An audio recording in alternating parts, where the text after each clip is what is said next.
Hello सांग मैंने केमिति अछंती। आशा करछे समस्ते बहुत भलरे थिबे। आपण समस्त को मो तरफ जय गुरु। ठाकुर डाकुचे आपण भलरे रुहंतु, सुस्थरे रुहंतु, आपणकर पूरा दिनटी मंगलमय हो आ भलरे भलरे कटि जाओ। तो मु भी भलरे अछि। सबुदिन भलिया हेई गोटे सुंदर सकाळ आरंभ आ ये सुंदर सकाळ आ गोटे फ्रेश आ नुआ ब्लॉग को मो पुष्प आपण समस्त को स्वागत करुछि। तो आज भी से रकम सकाळ टाइम सकाळ काम दाम जहाँ जी करिया कथा जन घर द्वार झाड़ू करिकी मो पलि आसी चा बनवाई कि चा बनईदेमी। चा बनई देकी चा टे पीमी पीकी तापर कम मु नागिजिमी। आज टी शीघ्र उठिकी काम आरंभ करदे कहीं टे आगू तो जानीपारे कौन पाई कि आ शीघ्र उठार गोटे फायदा जे जिते शीघ्र माने सकाळ उठी पड़ो से शीघ्र कम सरीज किंतु शीघ्र उठी हुए रातिर शुला बेलू 11टा बाजी हो खियापिया काम दाम सब सरईकी तो सका शीघ्र उठी होनी जहाँ भी शीघ्र कन से 5:30 सुधा उठी होची। उठिकी काम दाम कला बेलू सब सकाळ काम दाम सब सरईकी आसला बेलू 9टा बाजी होची। तो जिते चेष्टा करने भी काम काम ता हिसाब से चलती उठिकी समय भी ता हिसाब से चलती। तो जा हो आग टे चा करदेकी पीदेमी। चा पी दे सारापर माइंडटा टे फ्रेश हो काम करने एनर्जी मिल। चा पी दे सारापर नागिजिमी मो कम से भी बासन अच्छी आ भी बाबा कन्या सेपटर लुगापटा सब सफा कर आज टे लुगा रही है मेसीन चल बाबा सेपटर लुगा सफा कर बाबा तो चा पीऊना सकाळ बेला आगुरी सकाଳେ चा पीउले आ चा पीऊना चा छाड़देले मु भी सेरकम भावुची चा छाड़देमी बोलिकी किंतु मते हो पानी मोर इच्छा हो सब चा पीवाई। तो देखिए केतबेले केरकम सेरकम जब समय आसो तो चा निश्चय मुझे छाड़देमी। मुझे जानी सब अभ्यासटा भल नुहे जेटा माने शौक गोटे जिनस से ठीक अच्छे किंतु सेटा शौकटा जब अभ्यास परिणत हो बिल्कुल भी भल नुहे।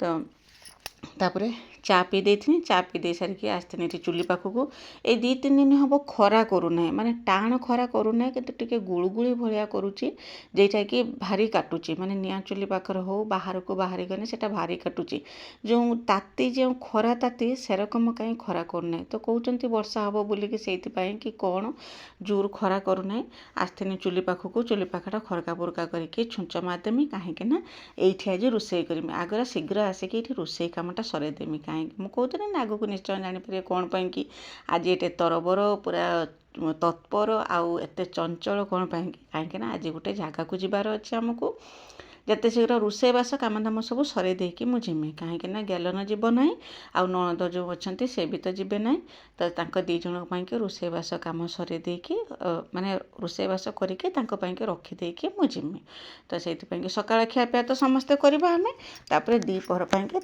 2 जन रोषे करके रखिदेकी बाबा मु आ मिकिली आम 3 जन जा गोटे जगह को जीवा।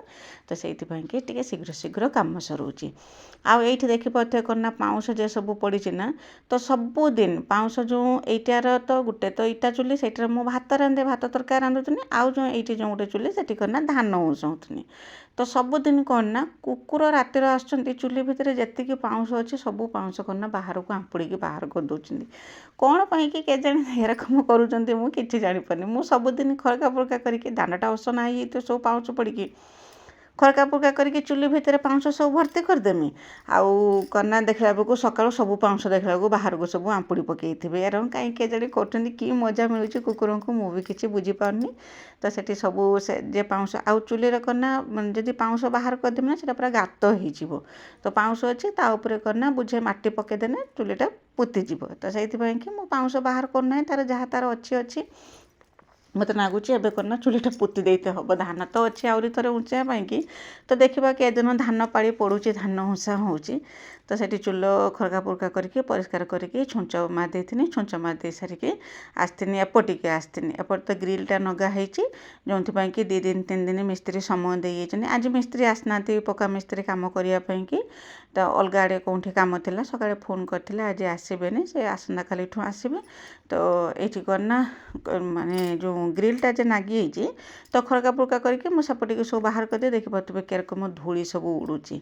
तो बाबांकर लुगा सफा सरी लुगा सफा सरी देके बाबा जाइए करना मिकिली की नहीं 8 क्लास नहीं जाइए तापर करना आम ये मिकिल मु दी जन मेसीनटा ना गेलन मु दी जन मेसीनटा को आनिक रखीदेनी रखीदेकी से जगटा करना खड़का फुड़का करके परिष्कार करदेनी पूरा धूलीमय हो से जगटा कहीं पूरा निबुज हो गला ना प्लास्टर होची एबे तो प्लास्टर काम होची कांथ जी उठिया कथा सब उठी सारी प्लास्टर काम होची तापर करना एपटर ग्रिलटा भी नागिगला जे नागिगला जे सब धूली सब आते शीघ्र बाहर को बाहरी पारनी ग्रिलटा खोला हो गने धूली सब बाहरी जीव तो देखिए केरकम धूली सब उड़ूची पूरा धूलीमय हो से जगटा तो आस्ते आस्ते धूली किंतु कमी जाइला आउ आज दिनटा गला कालीठू तो सीटी ग्रिलटा खोला हो खोला है आउ एते धूली हम ना तो मेसीन बाहर कर देती बाहर कर देके पलि आसी बासन धोयापाई कि जी सब बासन थिला जेरकम सकाळे तो चा पिया बासन किछि थिला आउ करना थिला जो रातिका बासन थिला ताको सब धुआ धुई करमी धुआ धुई करके गाधे पाधे ठाकुर पूजा करमी एरकम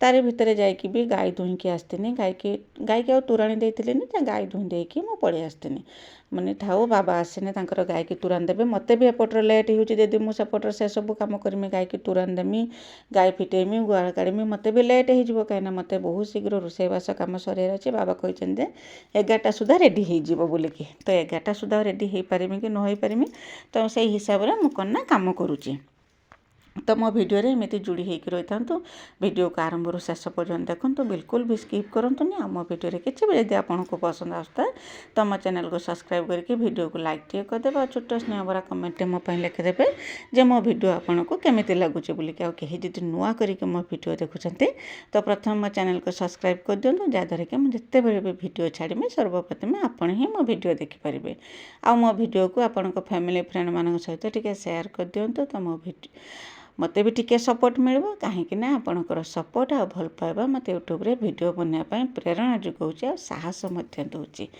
तो आपण संगे कथा हूँ मोर बहुत सारा कम होगा कम माने बासन जो धोतनी गाधे पाधे आसतीनि आसिकी तापर करना ठाकुर पूजा करती ठाकुर पूजा कर दे सारिकी जाइथिनी करना बोईताल गछर फूल फुटीला यही 2-3 दिन हम कहीं बेसी बेसी फूल फुटुची 2 दिन हम गला काली भी सेरकम फुटीला मुझे ताकू माने बोईताल फूल पिठो बन देती आज भी से रकम फुटीला मुझे नष्ट हो तो फूल 8टा फूल फुटीला मुझे करना दिन आसतीनि दिन आसी मैंने तरकारी करदेमी खाईदेवे समस्ते न एरकम गचर मौलीज तो बोईताल फूल जाकि तुलिकी दिन आसतीनि एपर्यंत आम पखाड़ भी खाई नथिले तो जो माने फूल तुलिकी दिन के आसुनी से समय करना बाबा जो जाते मिकिलिकी आर्ट क्लास नहीं कि जो जाते से भी आसिकी पहुँचते आ मोर जड़े जा सेपारू माने तांको घरटा टिके आम घर दूर हवाटा हम आ से करना आसी तो बाबा तांको करना डाकिकी दिन के आसते चल आम घर को चल चा पीकी आसबू तो मुझे जो चा बने से कहले ना ना मुझे चा पीबी मुझे चा पीकी आसतीनि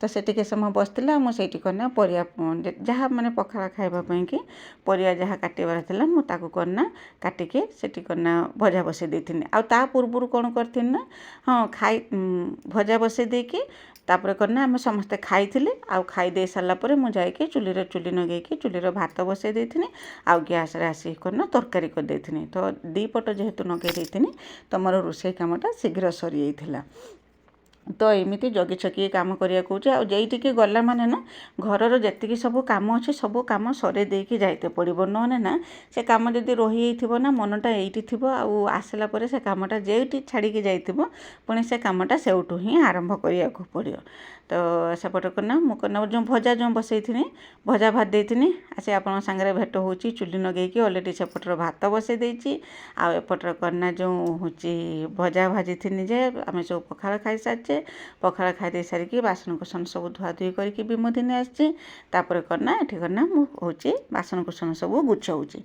गुछेकी रेडी करके रखीदेमी रखीदेना से जो नणद आउ गेलन 2 जन तांकर दीपर खाइबे आम करना बाबा मु मिकिले 2 जन 3 जन आम जा मामू घर को तो काम माने हाथरू छाड़ ना बिल्कुल भी फुर्सत ना बाबा कहते 11टा सुधा सब कम सर जेरकम मिकिल सर 8 क्लास सर 10:30 सर दिन के आसबे से गाधे पाधे रेडी हो सारा बेलू मोर एपटर जेरकम रोषे सर से हिसाब से मुझे रोषेईबास कम सब आरंभ करपटर तरकारी बसई देती तरकारी बसई देकी एपटर करना जहाँ सब बासन कुसन धुआ धुई करके आनी किचेनटा जो असना होता सब गुछेक रखी यहाँ तो सबुठ बड़ कम सकाଳେ माने ଯେତେ ଗୁଛେଇକି ରଖିଲେ ସୁଦ୍ଧା ବି ଯାହା ଗୋଟିଏ ତରକାରୀ ହଉ କି ଯାହା ବି ହଉ କିଚେନ୍କୁ ଆସିବ ମାନେ କିଚେନ୍ ପୁରା ଅସନା ହେଇଯାଉଛି ଯେ ହେଇଯାଉଛି।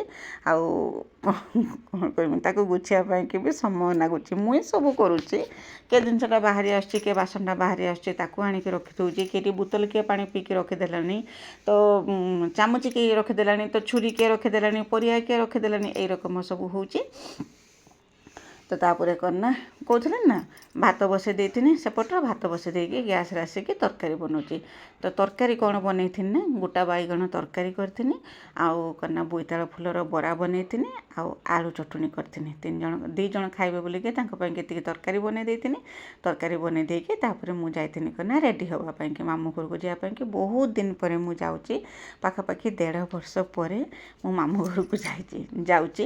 ତ ସେଇଥିପାଇଁକି ଯେତେ ଶୀଘ୍ର, ମୁଁ ତ କହୁଥିଲି ଯିମିନି ବୋଲିକି, କିନ୍ତୁ ଯେଉଁ ନଣନ୍ଦ କହିଲେ ତମେ ଯାଅ, ଏତେ ଦିନ ହେଲା ଯାଇନାହ। ସିଏ ବି ସେରକମ ଯାଇନାହାନ୍ତି, ମୁଁ ଯେବେ ଯାଇଥିଲି ସେ ସେବେ ଯାଇଥିଲେ, ସେବେଠୁ ସିଏ ଆଉ ଯାଇନାହାନ୍ତି। ସେ ଯଦି ଭଲ ଥାନ୍ତେ ତ ନିଶ୍ଚୟ ଯାଇଥାନ୍ତେ, କିନ୍ତୁ ସେ ତ ଭଲ ନାହାନ୍ତି। ସେଇଥିପାଇଁକି ସେ କହିଲେ ତମେ ଯାଅ, ବହୁତ ଦିନ ହେଲା ଯାଇନାହ, ଯାଇକି ଟିକେ ବୁଲି ଆସିବ। ଆଉ ଆମେ ତ ଘର ପାଖରେ, ଆଉ ତ କିଛି କାମ ନାହିଁ, ରୋଷେଇବାସ ସରିଲା ପରେ ଖିଆପିଆ କରିବା, ଦ୍ୱିପହର ତ ଆମେ ରହିଯିବା, ଆଉ ତ କିଛି କାମ ନାହିଁ, ତମେ ଯାଅ। ତ ଯେତେବେଳେ କହିଲେ ସେଠୁ କ'ଣ ନା ମୁଁ ବାହାରିଥିନି ଯିବା ପାଇଁକି। ଆଉ ମୁଁ ଏପଟରେ ରୋଷେଇ କରୁଛି, ଆଉ ତାଙ୍କ ସାଙ୍ଗରେ କଥା ହେଉଛି। ଆଉ ବାବା ଆସିକି କ'ଣ ନା ପୁରା ତରତର ହେଲେଣି ଯିବା ପାଇଁକି। ତ ସିଏ ତ ପୁରା ରେଡ଼ି ହେଇଯାଇଥିଲେ, ଯେତେବେଳେ ମିକିଲିକି ଆଣିବା ପାଇଁ ଯାଇଥିଲେ ପୁରା ରେଡ଼ି ହେଇକି ଯାଇଥିଲେ। ଆସିକି ଖାଲି କ'ଣ ନା ମୋତେ ଅପେକ୍ଷା କରିଥିଲେ। ମୋତେ ଟିକେ ସମୟ ଲାଗୁଥିଲା, କାହିଁକିନା ମୁଁ କହିନି ମୁଁ ଯେତେବେଳେ ଯିମି ନା ସବୁ କାମଟା ସରେଇ ଦେଇକି ଯିମି। ଆଉ ଏରକମ କିଛି କାମ ନାହିଁ ଯେଉଁଟାକି ମୁଁ ପକେଇ ଦେଇକି ଯିମି, ଆସିଲା ପରେ ଯେରକମ ମୋତେ ସେ କାମଟା କରିବାକୁ ପଡ଼ିବ। କାହିଁକିନା କେତେବେଳେ ଆସିକି ପହଞ୍ଚିବ ତାର ବି ଠିକ୍ ଠିକଣା ନାହିଁ। ତ ଭାବିକି ତ ଯାଇଛେ 4ଟା ସୁଦ୍ଧା ପଳେଇ ଆସିବା ବୋଲିକି, କିନ୍ତୁ 4ଟା ହେଉଛି କି 5ଟା ହେଉଛି ସେଟା ତ କହିହେବ ନାହିଁ। ତ ରୋଷେଇବାସ କାମ ମୋର ସବୁ ସରିଗଲା। ସେପଟର ଏଠି ଭାତ ଟିକେ ବସାଇ ଦେଇକି ଏଠି କ'ଣ ନା ତରକାରୀ କରିସାରିଲା ବେଳକୁ ସେଠି ଭାତ ହେଇଯାଇଥିଲା, ଭାତ ଗାଳି ଦେଇଥିଲି। ଭାତ ଗାଳି ଦେଇକି ଆଣିକି ରଖିଦେଇକି ଯେଉଁ ଲୁଗା ଯେ ସକାଳେ ଯେ ସଫା ହେଇଥିଲା, କିଛି ତ ବାବା ଶୁଖେଇ ଦେଇଥିଲେ, କାହିଁକିନା ବାଉଁଶରେ ଜାଗା ହେଉନାହିଁ ଶୁଖେଇବା ପାଇଁକି, କିଛି ତ ବାବା ଶୁଖେଇ ଦେଇଥିଲେ। ଆଉ ଯେ କିଛି ଲୁଗା ଥିଲା ତାକୁ କ'ଣ ନା ମୁଁ ସବୁ ଶୁଖେଇଦେବି, ଶୁଖେଇ ଦେଇକି ଯିମି ରେଡ଼ି ହେବା ପାଇଁକି, ଯେ ମାମୁଁ ଘରକୁ ଯିବା ପାଇଁକି ରେଡ଼ି ହେବା ପାଇଁକି। ତ ମୁଣ୍ଡ କୁଣ୍ଡେଇ ଦେଇଥିନି ଆଗତୁରା, ତ ମୁଣ୍ଡ କୁଣ୍ଡେଇ ଦେଇଥିନି, ଯାହା ଯେରକମ ମୁଁ ପିନ୍ଧିବା କଥା ସବୁ ପିନ୍ଧି ପଡ଼ିଥିନି। ଆଉ କିଛି ବାକି ଥିଲାନି, କେବଳ ଯାହା ଶାଢ଼ୀଟା ଯାହା ପିନ୍ଧିମି, ଆଉ କିଛି ନୁହେଁ। ଏତିକି ଯାହା ମୁଁ ରେଡ଼ି ହେଇକି ବାହାରିମି ଯିବା ପାଇଁକି। ତ ଆପଣମାନେ ଯେତେବେଳେ କେଉଁଠିକି ଯାଆନ୍ତି, କେମିତି ରେଡ଼ି ହେଇକି ଯାଆନ୍ତି ମୋତେ କମେଣ୍ଟ କରିକି ଜଣାଇବେ। ମୁଁ ତ ଏମିତି ରେଡ଼ି ହେଇଯାଏ ସବୁବେଳେ କାମରେ, ଆଉ ମୋତେ କ'ଣ ନା ସେରକମ ବେଶୀ କିଛି ସମୟ ମିଳେନି ରେଡ଼ି ହେବା ପାଇଁକି। ଯେ ସକାଳେ ଗାଧୋଇ ପଡ଼ିକି ମୁଣ୍ଡ କୁଣ୍ଡେଇ ପକାଇଥିନି, ଆଉ କ'ଣ ନା କିଛି ନୁହେଁ, ଯେରକମ ମୁଣ୍ଡ କୁଣ୍ଡେଇଥିନି ଆଉ ଯେରକମ ରେଡ଼ି ହେଇଥିନି, ବାସ୍ ଗଲାବେଳେ ଶାଢ଼ୀଟା ଟିକେ ଚେଞ୍ଜ କରିଦେଇଥିନି। ଚେଞ୍ଜ କରିଦେଇ ସାରିକି ନେଲ୍ ପଲିସ୍ ଟିକେ ପିନ୍ଧିଥିନି, କାହିଁକିନା ବହୁତ ଦିନ ହେଲା ନେଲ୍ ପଲିସ୍ ପିନ୍ଧିଥିନି। ତ ଯେତେବେଳେ ଗୋଟେ ଜାଗାକୁ ଯିମି ତ ସେଇ ରକମ ତ ଯିବି ନାହିଁ, ତ ନେଲ୍ ପଲିସ୍ ଟିକେ ପିନ୍ଧି ପକାଇକି ହଁ ଛକ ବଜାର ହେଇଛି ତ ସେଇ ରକମ ଚାଲି ହେଇଥାନ୍ତି। କିନ୍ତୁ ଯେତେବେଳେ ବନ୍ଧୁ ଜାଗାକୁ ଯାଉଛି ସେଠି କେତେ ଲୋକ ଆସିଥିବେ, ତ ସେଥିପାଇଁ ଟିକେ ନେଲ୍ ପଲିସ୍ ପିନ୍ଧି ପଡ଼ିକି ତାପରେ କ'ଣ ନା ରେଡ଼ି ହେଇକି ବାହାରି ହେଇଥିଲେ ମାମୁଁ ଘରକୁ। ବହୁତ ଦିନ ପରେ, 1.5 ବର୍ଷ ପରେ ଯାଉଛି ମାମୁଁ ଘରକୁ। ତାଙ୍କର କ'ଣ ନା ଅଷ୍ଟପ୍ରହରୀ, ପ୍ରତ୍ୟେକ ବର୍ଷ ତାଙ୍କର ଅଷ୍ଟପ୍ରହରୀ ହୁଏ। ତାଙ୍କ ମାମୁଁ ଘର ଯେଉଁ, ତାଙ୍କ ଗାଁ ସାରା ଲୋକ ମିଶିକି ଗୋଟିଏ ଜାଗାରେ ଅଷ୍ଟପ୍ରହରୀ କରନ୍ତି। ସବୁ ବନ୍ଧୁବାନ୍ଧବକୁ ନିମନ୍ତ୍ରଣ କରନ୍ତି, ଖିଆପିଆ, ଗାଁ ଲୋକ, ସାହି ଲୋକ ସମସ୍ତେ ଖିଆପିଆ କରନ୍ତି। ତ ବହୁତ ଥର ତ ମାମୁଁ ଘର ଭିଡ଼ିଓ ଆପଣମାନେ ଦେଖିଛନ୍ତି। ତ ଏଥର ବି ସେରକମ ବାହାରିଲେ ଯିବା ପାଇଁକି। ସକାଳେ ତ ଏତେ ଖରା ଥିଲାନି, ଯେତେବେଳେ ଆମେ ବାହାରିଲା ବେଳକୁ 11:30 ପାଖାପାଖି ସମୟ ହେଇଯାଇଥିଲା ମୋତେ। କାହିଁକିନା ମୁଁ କହୁଥିଲି ନା ସବୁ କାମ ସରେଇ ଦେଇକି ମୁଁ ଆସିକି ପହଞ୍ଚିଲା ବେଳକୁ ତ ତାଙ୍କ ସାଙ୍ଗରେ ଟିକେ ସମୟ କଥାବାର୍ତ୍ତା ହେଇଥିଲେ। କଥାବାର୍ତ୍ତା ଟିକେ ସମୟ କ'ଣ, ବହୁତ ସମୟ କଥାବାର୍ତ୍ତା ହେଇଥିଲେ ସମସ୍ତଙ୍କ ସାଙ୍ଗେ। କାହିଁକିନା ଏଠି ମାମୁଁ ଘର ମୋର ବହୁତ ବଡ଼ ଫ୍ୟାମିଲି, ଯେହେତୁ ବହୁତ ବଡ଼ ଫ୍ୟାମିଲି ସମସ୍ତଙ୍କ ସାଙ୍ଗରେ ଟିକେ ଦେଖା ସାକ୍ଷାତ ହେଇଥିଲା। ତାପରେ ଖିଆପିଆ ହେଇଥିଲା, ଅମୃତ ଭଳିଆ ଲାଗୁଥିଲା ତରକାରୀ। ଆଉ 2 ଜଣଙ୍କୁ ଯେଉଁ ଦେଖୁଛନ୍ତି, ଜଣେ ହେଉଛନ୍ତି ମାଇଁ, ଆଉ ଜଣେ ହେଉଛନ୍ତି କ'ଣ ନା ମାଉସୀ। ଇଏ ହେଉଛନ୍ତି ମାଇଁ ଶାଶୁ, ଯେ ଚଷମା ପିନ୍ଧିଛନ୍ତି ଡେଙ୍ଗା ରକମ ହେଇକି, ସେ ମୋର ମାଇଁ ଶାଶୁ। ଆଉ ଯେ ବାଙ୍ଗରା ରକମ ହେଇକି ସେ କ'ଣ ନା ମାଉସୀ ଶାଶୁ। ସେ ବହୁତ ଦିନ ପରେ ଦେଖାହେଲେ, ସେ ମାଉସୀ ବହୁତ ଦିନ ପରେ ଦେଖାହେଲେ। ଆଉ ତାଙ୍କ ଝିଅ ବେଳର କଥା, ଯେତେବେଳେ ସେ ଆମ ଘରକୁ ଆସୁଥିଲେ, ଆମ ଘର ତାଙ୍କ ବଡ଼ ଭଉଣୀ ଘର, ଏତେବେଳେ ଆସୁଥିଲେ କେରକମ ଏଠି ଖେଳାକୁଦା ମାନେ ମୌଜ ମଜଲିସ୍ କରୁଥିଲେ ସେ ବିଷୟରେ ବି ସବୁ କହୁଥିଲେ। କହିକି ତାଙ୍କ ସାଙ୍ଗରେ ଟିକେ ସମୟ କଥା ହେଇଥିଲି। ସମସ୍ତଙ୍କ ସାଙ୍ଗରେ ଦେଖା ସାକ୍ଷାତ ହେଇଥିଲେ। ହେଇସାରିଲା ପରେ ତାପରେ ଠାକୁରଙ୍କ ପାଖକୁ ଯାଇଥିଲେ। ଯାଇକି ସେଠି ଦର୍ଶନ ସାରିକି ଘରକୁ ପଳେଇ ଆସିଥିଲେ। ବାସ୍ ଏମିତି ଆଜି ଦିନଟି କଟିଥିଲା। ବହୁତ ଅଟକଉଥିଲେ ରହିବା ପାଇଁକି, କିନ୍ତୁ ମୁଁ ରହିପାରିନଥିଲି। କାହିଁକିନା ମୋର ତ ସବୁବେଳେ କର୍ମମୟ ଜୀବନ, ସବୁବେଳେ କାମରେ ମୁଁ ବ୍ୟସ୍ତ ଥାଏ। ସେଥିପାଇଁକି ମୁଁ ରହିପାରିଲିନି। ଆଉ ମୋର ଜଣେ ଯା ସେ କନା ବସିକି ପାନ ଭାଙ୍ଗୁଥିଲେ। ମୁଁ କହିଲି ତମ ପାନ ଭଙ୍ଗାରେ ଆଜି ମୁଁ ଭିଡ଼ିଓ ବନେଇମି କହିକି ଟିକେ ଭିଡ଼ିଓ ବନେଇଥିଲି। ଆଉ ଗଲା ଭିଡ଼ିଓରେ ଡଲି ଦିଦି, ଲିତା ଦିଦି, ଚିକମୁନ ଦିଦି, ସ୍ନେହଲତା ଦିଦି, ଲିଜା ଦିଦି ବହୁତ ସୁନ୍ଦର ସୁନ୍ଦର କମେଣ୍ଟ ଲେଖିଛନ୍ତି। ସମସ୍ତଙ୍କୁ ମୋ ତରଫରୁ ବହୁତ ବହୁତ ଧନ୍ୟବାଦ। ଆଉ କନା ଚିକମୁନ ଦିଦି ଲେଖିଛନ୍ତି ଯେ ଅଟା କଥା ଲେଖିଛନ୍ତି, ମୁଁ ଆଗକୁ ନିଶ୍ଚୟ ଧ୍ୟାନ ରଖିମି। ତ ରହୁଛି, ବାଏ ବାଏ, ଜୟ ଗୁରୁ।